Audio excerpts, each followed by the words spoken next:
Hi everyone, my name is Ayanda from South Africa. Today I'll be teaching numbers in Sotho. Ngwe. Ngwe. Ngwe means one. Pedi. Pedi. Pedi means two. Taru. Taru. Taru means three. Ne.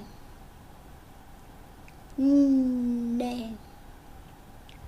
Ne means four.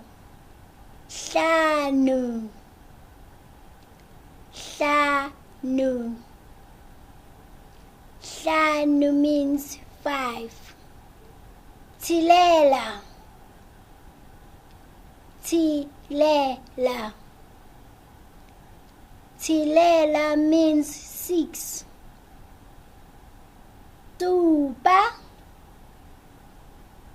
Supa.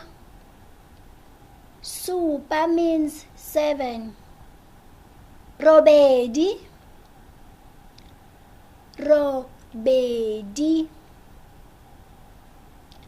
Robedi means eight.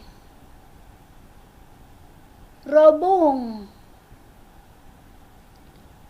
Robong.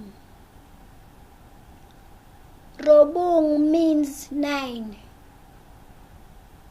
Lishumi.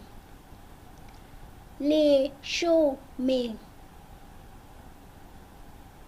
Lishumi means 10. Mashumi amabedi. Mashumi amabedi. Mashumi amabedi means 20. Mashumi amararu. Mashumi amararu. Mashumi amararu means 30. Mashumi amahlanu. Mashumi amahlanu. Mashumi amahlanu means 50. Khulu lililing. Likhulu lililing. Likhulu lililing means 100. Sekete silising. Sekete silising. Sekete silising means 1000. Sekete lilikhulu lililing. Sekete lilikhulu lililing. Sekete lilikhulu lililing means 100,000.